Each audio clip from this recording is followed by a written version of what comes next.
네, 안녕하세요. 과학 황 시간입니다.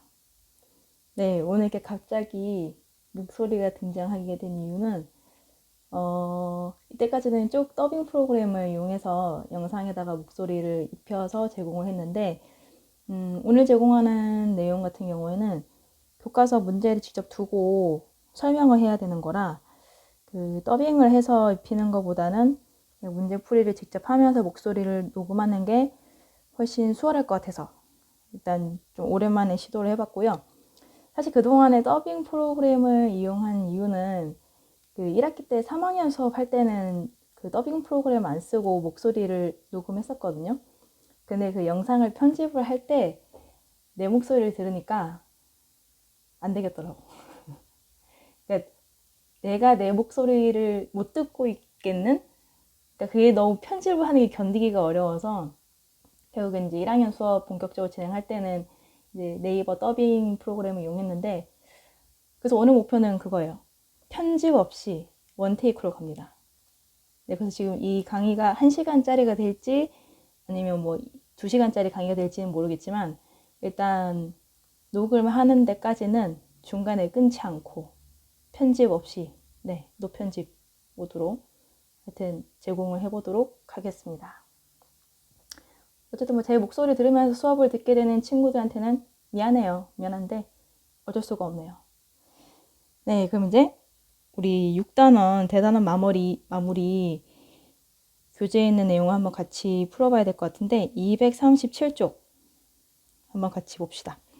문제를 풀 때는 선생님이 이제 문제 하나씩 풀 때마다 영상을 스톱해놓고 자기가 먼저 풀어보고 들어도 좋겠고, 아니면 지금 강의를 잠깐 일시정지 해놓고 자기가 먼저 문제를 끝까지 쭉 풀어본 다음에 선생님 해설을 같이 들어보는 게 나쁘지 않을 것 같아요. 그래서 이번에는 그 출석 체크를 할 때 시작하는 시간만 제 시간에 시작이 되면 끝나는 시간은 조금 늦더라도 결과 처리를 하지 않겠습니다.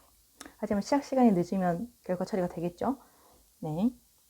그래서 한번 자신의 스타일에 맞게 영상 재생을 지금 멈추거나 중간중간 멈추거나 해서 문제를 풀면서 혹은 다 풀고 해설을 들어주시기 바랍니다. 네, 먼저 1번 같이 보겠습니다.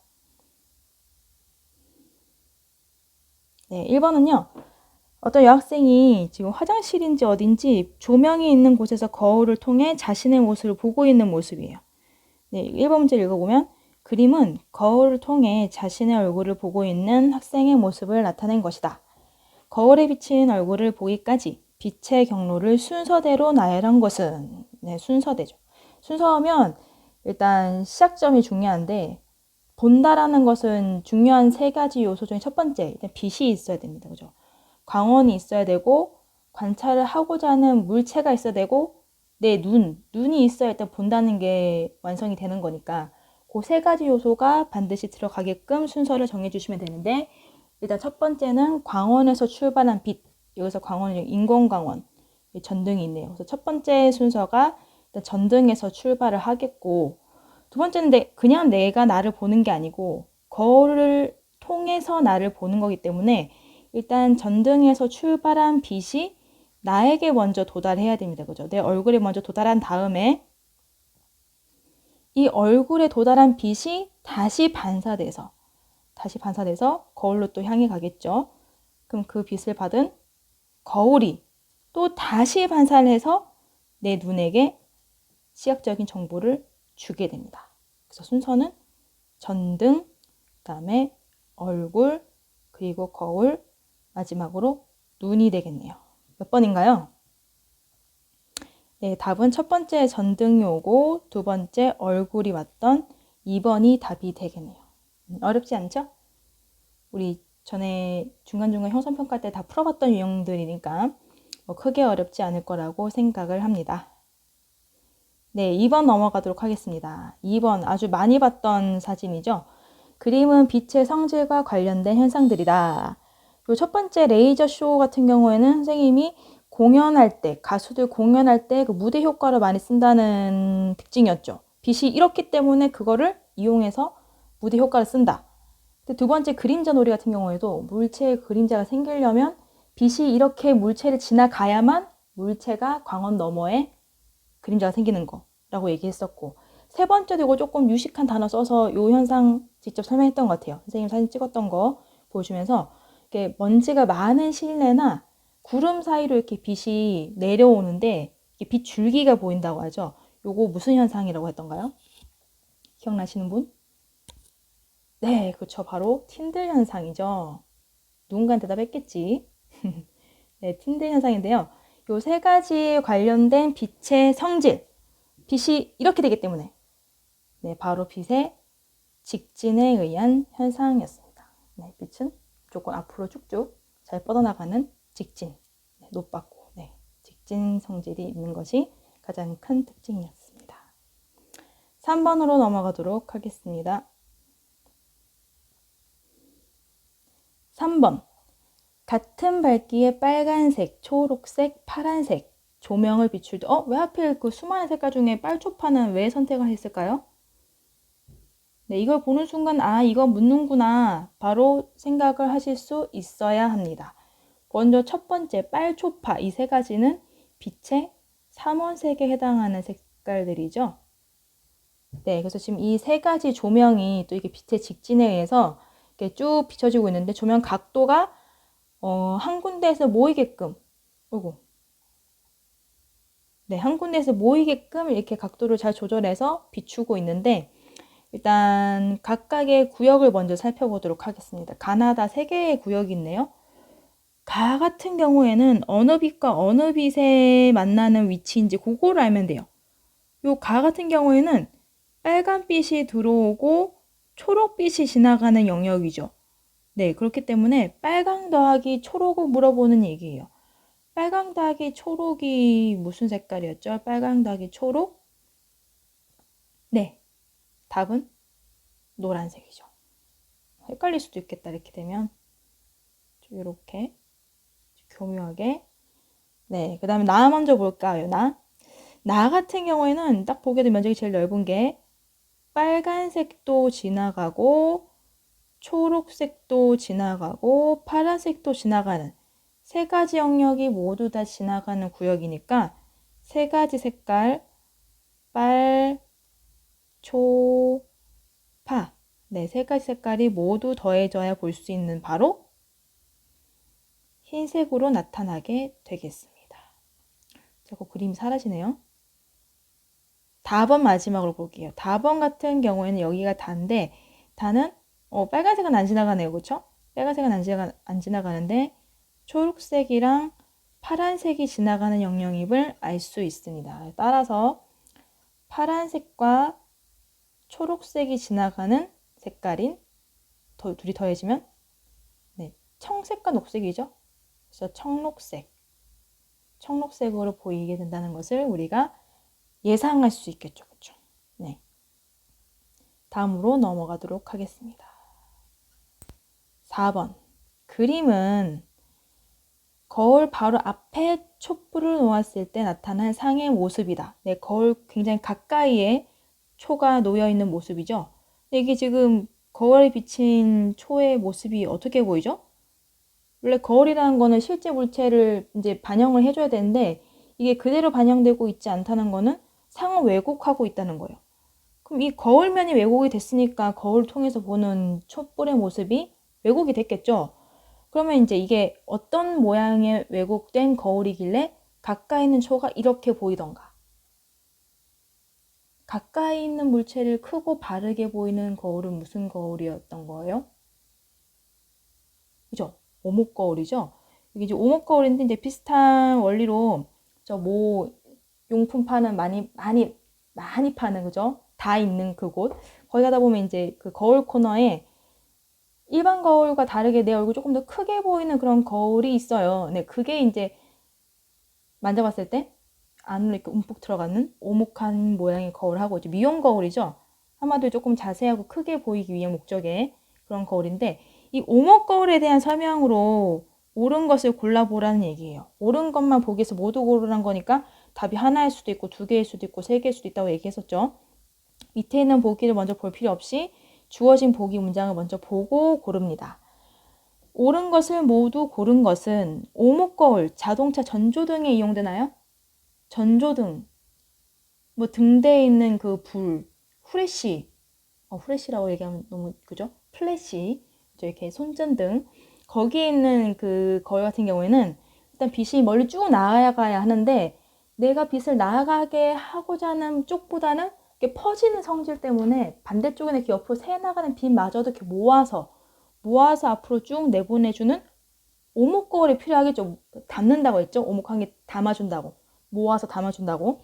자동차 전조등, 손전등 이런 거에는 빛을 모아서 내보내줘야 되기 때문에 오목거울이 사용되는 것이 맞습니다.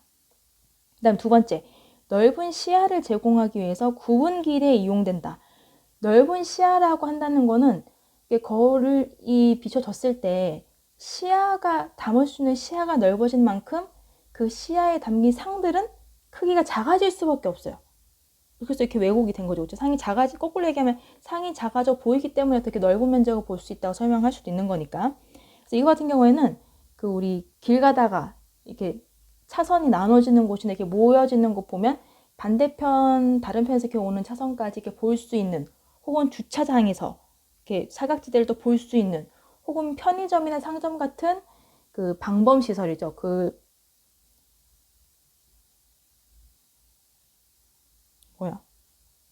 끊긴 줄 알았어요. 방범시설 같은 데 이용하려면 일단 그 점원이 안에 있는 공간을 다 볼 수 있어야 되잖아요. 그죠? 시야가 넓은 거. 그 거울이 좀 볼록하게 보이죠? 내가 실제로 그 거울 앞에서 내가 이렇게 얼굴이 코봉처럼 이렇게 코가 뭉툭해 보이고 얼굴이 이렇게 동그래 보이는 약간 그런 느낌. 그런 거울은 바로 볼록 거울이 됩니다. 그래서 니은번은 답이 될 수가 없고요. 그 다음에 디귿번. 평행하게 입사한 빛이 반사된 뒤에 어떻게 모이냐. 오목거울 면을 봤을 때 오목거울에 평행하게 빛이 입사한 다음에 거울면에 반사된 빛은 어떻게 진행이 되냐면 한 점으로 모여서 초점이 여기 생기죠. 한 점으로 모이게 되는 거 맞네요. 이게 한 점 초점이라고 했죠. 디귿번이 맞네요. 그러면 답은 기역 디귿이 모두 골라져 있는 4번이 되겠습니다. 5번으로 내려갈까요? 자, 뭘 또 이렇게 써보자고 하네요. 그림은 평면 거울을 통해 물체를 보고 있는 모습이다. 물체에서 거울까지의 거리가 15cm일 때 내가 이 거울을 통해서 이 곰돌이 인형을 보면 곰 인형이 거울 면에 있는 것처럼 보이나요? 아니면 거울보다 안쪽에 있는 것처럼 보인다고 했죠? 거울에 비친 상은? 그죠? 거울 면에 있는 게 아니고 거울과 그 물체가 떨어진 거리만큼 그 뒤쪽에 실제로 있지 않는 그 공간, 허구의 공간이죠. 그 뒷면에 있는 것처럼 보이고 평면 거울이기 때문에 상이 왜곡되지 않을 거예요. 그러면 곰이 실제의 크기와 같게 보이겠죠. 물론 이제 따지고 보면 곰이 더 멀리 있는 거기 때문에 원근법에 의해서 실제 곰 크기보다 작아 보일 수는 있긴 하지만 그 이제 원근법을 고려하지 않았을 때 이제 실제 같은 곰의 크기를 보여주려고 하겠죠, 거울은. 그래서 같은 크기의 거울이 거울 뒤로 15cm 떨어진 지점에 보인다고 우리가 생각하겠습니다. 그래서 거울에서의 이 상, 곰돌이 거울에 비친 상까지의 거리는 마찬가지로 15cm가 되겠죠. 네, 문제 없죠? 어렵지 않죠? 넘어가도록 하겠습니다. 다음 페이지.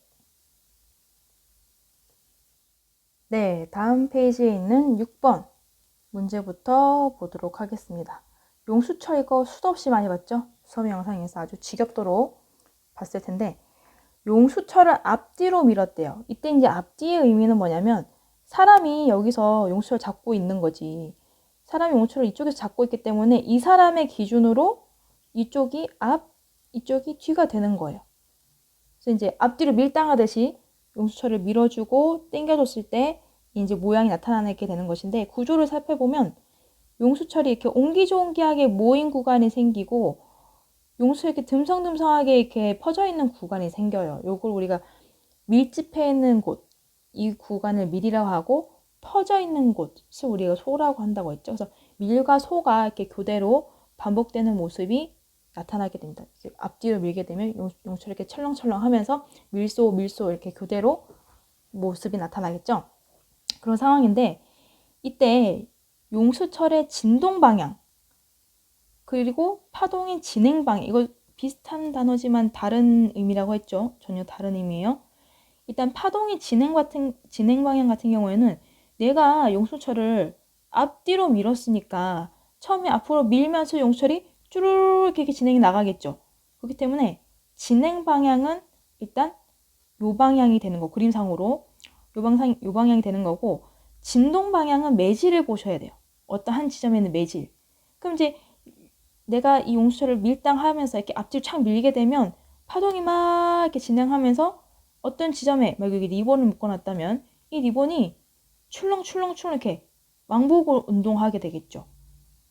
근데 지금 화살표를 그리고 보니까 진행 방향과 진행 방향의 모습이 같네요. 나란하다는 얘기예요. 그래서 진동 방향과 진행 방향이 나란하게 파동이 진행된다 라고 표현을 하시면 되겠습니다. 서로 어떤 관계냐? 나란한 관계다. 뭐 크게 어렵게 생각할 필요 없고요. 둘이 나란하니까 그저 나란한 관계라고 볼 수 있겠죠. 파동의 진행 방향, 매질의 진동 방향. 잘 안 보이네요. 그래서 둘이 나란한 모습입니다. 그럼 이 용수철에 만들어진 파동과 같은 종류의 파동을 무려 두 가지나 또 써보라고 하네요. 일단 이게 종파랑 횡파 중에 뭔지 먼저 떠올릴 수 있으면 좋을 것 같아요. 종파, 횡파 자꾸 헷갈리는데 횡파를 먼저 기억하시면 됩니다. 횡파의 횡이 횡단보도 할 때 횡이에요. 그럼 왜 횡단보도냐? 찾기를 가로질러 가니까. 설마 횡단보도에서 찾기 방향으로 가는 사람 없죠, 그렇죠? 찾기를 가로지르게끔 걸어가는 거지. 우린 차가 아니잖아. 그렇기 때문에 횡단보도라는 것은 뭔가 가로지르는 수직에 이 두 가지의 방향이 생기면 되는 거예요. 지금 보면 이 파동의 그 두 가지가 여기서는 진동 방향과 진행 방향이 두 가지가 되는데 그림처럼 이렇게 나란하게 되면 이 두 가지의 방향이 서로 어긋나지 않죠. 그렇죠? 수직으로 만나는 게 아니기 때문에 이건 횡파가 되지 않는 거예요. 이거 횡파가 아니고 종파라고 이렇게 좀 기억을 해주시면 좋을 것 같아요. 뒤에 그림이 나오겠지만 횡파 모습은 이거랑 전혀 다른 모습이죠. 진동 방향과 진행 방향이 나란하지 않은 그런 상태인데 종파. 자, 우리 일상생활 혹은 알고 있는 여러 가지 자연현상 중에 어떤 것이 종파에 해당이 되느냐. 뭐가 있을까요? 일단 지진. 지진 선생님이 예시 든 거 기억나나요? 그 게임 이름, 뭐 피파, 그리고 SM에서 요즘에 최근에 데뷔한 걸그룹 이름 에스파라고 했죠. 피파, 에스파 두 가지야. 그럼 피파, 에스파 중에 종파인 게 피파일까, 에스파일까? 일단 또 생각을 해봐요. 횡파가 이게 모양이 꾸불꾸불 이렇게 뱀처럼 기어가는 모습인데 그게 알파벳 S랑 닮았잖아요. 그죠? 그렇기 때문에 에스파는 종파가 아니지. 그래서 나머지 피파가 종파랑 관련이 있는 것입니다. 이렇게 땅 흔들리는 선생님이 전에 영상을 보여줬죠. 땅이 이렇게 땅면을 기준으로 땅면과 나란하게 땅이 흔들리기 때문에 그게 건물이 파도 치듯이 이렇게 무너지는 게 아니고 결국 이 흔들림에 의해서 무너지게 되는 그런 상황. 종파의 예시는 뭐가 있냐면 일단 지진파 중에 피파입니다. 설마 이렇게 한글로 피파 쓰는 친구 없겠죠? 그건 아니고 피파. 피는 영어로 쓰셔야 됩니다. 이제 따지고 보면 이게 피가 무슨 단어의 약자라고 했죠? 프라이머리. 그 피자이기 때문에 프라이머리 웨이브. 거기서 피파라고 우리가 얘기를 하는 거고요. 그 다음에 또 한 가지 예시를 좀 더 들어봐야겠죠. 한 가지 예시는 지금 여러분이 선생님의 목소리를 들을 수 있는 이유예요. 선생님이 지금 이야기를 한 게 여러분들 뭐 휴대폰이든지 노트북이든지 스피커를 통해서 소리가 나가게 되면 그때 그 나간 소리 자체가 그 스피커 내는 진동이 결국에는 여러분 스피커 주변에 있는 공기를 진동시키면 그 진동이 전달돼서 결국에 여러분 고막 근처에 있는 공기까지 진동이 되겠죠? 그럼 결국에는 그 진동이 고막을 때리겠지. 그렇게 되면 결국엔 소리도 이렇게 두들기는 횡파처럼 이렇게 꾸불꾸불한 게 아니고 두들기는 모습이기 때문에 소리도 역시나 종파의 하나의 예가 되겠죠. 이제 파로 나타내 보자면 음파라고 쓰는 게 좋겠네요, 그죠? 그래서 피파와 음파가 종파에 해당되는 예시입니다. 넘어가 볼까요? 네, 7번으로 넘어가 봅시다. 이제 종파 나서 행파 나오겠지, 그죠? 역시 행파 딱 나오네. 자, 7번. 그림은 어떤 줄을 흔들었을 때 나타나는 모습이다. 흔들었대요. 이거 지금 뭐 옆에서 본 모습이라면 실제로 이렇게 우리 줄넘기 하듯이 줄을 이렇게 위아래로 흔들고 있는 모습이라고 볼 수 있겠네요. 맨날 이렇게 단체 줄넘기 할 때 맨날 이렇게 줄 흔드는 친구도 있죠, 그렇죠? 줄을 흔들고 있을 때 나타나는 모습이다. 이 모습을 보면 아주 유려한 알파벳 S자 모양을 그리고 있죠. 그래서 이제 이게 에스파, 아까 얘기했던 피파, 에스파 중에 에스파에 해당하는 예시, 그거 좀 기억해 주시면 좋겠고, 이 그림을 이제 분석을 해보자고 하네요.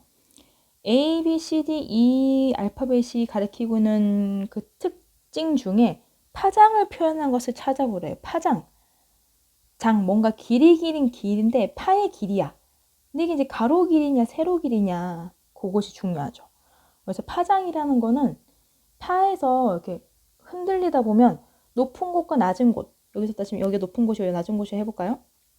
높은 곳과 낮은 곳이 교대로 생기게 되는데 똑같은 모습이 반복되기까지의 길이에요. 그러면 첫 번째 높은 곳이 나타났으면 두 번째 높은 곳이 나타나는 여기까지의 길이를 우리가 파장이라고 하는 거죠. 그래서 파장을 나타내는 것은 C고요. 그다음에 두 번째 길이는 이제 이게 그림상에서 가로 길이라고 한다면 세로 길이도 물론 물어보겠죠, 그렇죠?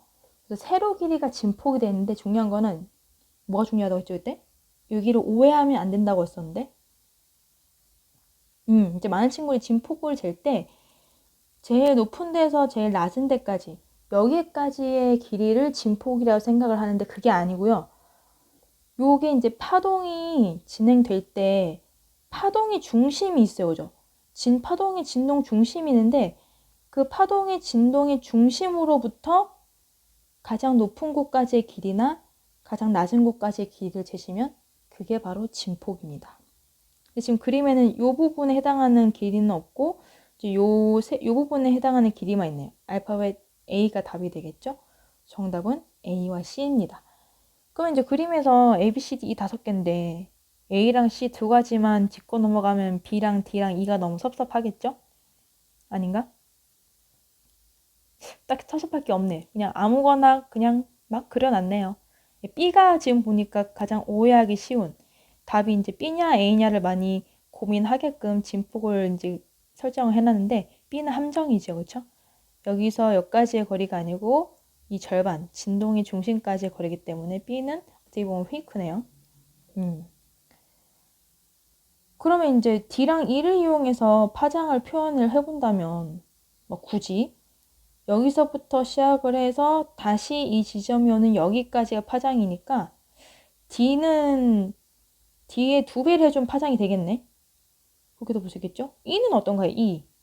E는 또 D의 절반이니까 E가 하나, 둘, 셋, 넷, 4개 있는 모습이네? 결국에는 이게 또 E를 4번 곱한 거랑 맞겠죠. 뭐 이렇게도 표현할 수 있다는 거 예전에 뭐 고등학교 내용에서 본 것 같기도 하고 다른 학년에 있을 때 본 것 같기도 하고 그러네요. 어쨌든 A와 C만 제대로 알고 있으면 다른 데서 크게 낚일 일이 없다는 거. 네, 문제 없죠? 넘어가도록 하겠습니다. 8번 넘어갈까요? 우리 EBS 대단한 마무리 풀 때 너무 좋은 문제가 많았는데 그 EBS 플랫폼상 이미지를 첨부하기가 어려워서 이게 사실 8번 그림 같은 그림이 되게 중요한데 문제를 미리 이렇게 제시할 수 없다는 게 많이 안타까웠어요. 물론 이제 영상을 잘 시청해준 친구들은 그 영상에 나타난 그림을 보고 문제를 같이 풀어봤겠지만 아닌 친구들도 있으니까 그 친구들이 안타깝다는 거지. 8번 문제를 한번 볼게요. 8번. 그림 가나다라는 컴퓨터 소리 분석 프로그램. 선생님이 온라인 강의 영상 찍을 때 누누이 사용했었던 그 어플이 오실로스코프라는 어플이었어요. 처음엔 이제 그거를 기계를 사서 직접 촬영을 하고 보여주려고 했는데 그게 80몇만 원인가? 그래가지고 이제 옆자리에 계시는 선생님께 여쭤봤죠. 이거 80몇만 원인데 이거 혹시 기계 본 적 있느냐? 그래서 괜찮다고 하면 사게. 어느 학년이든 이게 교육과정이 바뀌어도 요거는 꼭 내용이 들어가더라고요. 그래서 어떻게 좀 상담을 해봤더니 그거 80만 원 주고 사느니 그냥 공짜 어플 하는 게 훨씬 낫다. 뭐 그게 그렇게 좋은 성능은 아니다라고 해서 그냥 오실로스코프 어플로 이용했는데 실제로 악기마다도 좀 구별이 가능했고 파장과 진폭이 잘 보이더라고요. 이렇게 세밀하게 내가 표현을 다 할 수도 없었고 걔가 다 해주지도 않았지만 그럭저럭 뭐 적당히 관측을 하기에는 나쁘지 않은 어플이었던 것 같아요. 검색해보면 되게 종류가 많이 나오거든요. 한번 보시기 바랍니다. 궁금한 친구들은 한번 소리를 직접 내서 관찰해보세요. 녹화도 되거든요. 자, 그림 4가지가 있는데 이 중에 가장 작은 소리를 골라보래요. 작은 소리라는 거는 이 오실로스코프 화면상에 진폭이 작게 그려지는 소리예요. 에너지가 작기 때문에 진폭이 작아지는 그림이기 때문에 이 지금 몬종이처럼 칸이 나눠져 있죠. 그렇죠? 칸이 나눠져 있어서 요거를 기준으로 이제 가장 조그만하게 파동이 그려지는 그 그림을 찾아보면 되겠네요. 가장 작은 소리는 얘는 요거 중심으로 한 칸, 얘는 2칸이니까 가랑 2칸까지는 아니지만 한 칸 반이죠. 가랑 나 중에서 누가 더 큰 소리냐? 나가 더 큰 소리죠? 가가 더 작은 소리죠? 일단 가가 유력 후보네. 다랑 나를 한번 비교해 볼까요? 다 같은 경우에는 2칸이 넘어가요. 라는 한 칸 반이네. 그러면 이제 나랑 라가 같은 소리 크기겠고 다가 라보다 소리가 더 크겠죠. 그래서 소리 크기로 차례를 매겨보자면 가가 제일 작고 나랑 라가 소리 크기가 같고 다가 가장 큰 소리겠네요. 그래서 진폭이 가장 작은 소리인 가가 답이 될 것이다 라는 것을 알 수 있고요. 2번에 가장 높은 소리는 어떤 것이냐. 음의 높낮이는 이 지금 그림상에 얼마나 이 파동이 짜글짜글하게 그려지느냐 요거였죠. 그래서 더 많은 개수의 마루나 골이 보이는 거. 거꾸로 얘기하면 파장이 제일 짧은 그림을 찾으시면 됩니다. 그래서 2번에 가장 높은 소리는 짜글짜글하게 그려지는 그림, 파장이 제일 짧아 보이는 그림, 그림 안에서 마루수가 제일 많은 그림, 이게 진동수죠. 그게 이제 누구인지 찾으면 되겠네요. 가에서는 마루가 하나, 나는 2개, 다는 하나, 라는 하나, 둘, 셋, 넷 개가 넘어가 5개. 그러니까 소리의 높낮이로 따져보자면 라가 제일 높은 음이 되겠고 그 다음에 2개가 나타난 라가 그 다음 음이겠고 가랑 다는 가랑 다 중에서 누가 조금 더 높은 음일까요? 일단 가 같은 경우에는 마루랑 골이 하나씩 다 보였는데 다 같은 경우에는 마루만 다 보이고 골이 채 다 안 보인 것 같아요. 그렇게 따지면 가는 파장이 요 길이고 다는 파장이 이만큼을 넘어가기 때문에 가가 그 다음으로 높은 음, 다가 제일 낮은 음 같은데 맞을까요? 맞는 것 같죠? 그래서 제일 어떻게 보면 이게 비슷해 보이긴 하네. 아니지 뭐라는 거야 그죠? 라가 제일 높은 음이고 다가 제일 낮은 음이 되겠습니다. 그래서 답은 라만 해주시면 될 것 같아요. 어렵지 않죠? 여기 이제 가장 시험 문제, 우리 중간 기말고사가 있었다면 선생님이 내고 싶어하는 가장 첫 번째 순위 문제 장담할 수 있습니다. 만약에 시험이 있었더라면 냈을 거예요. 넘어갈까요?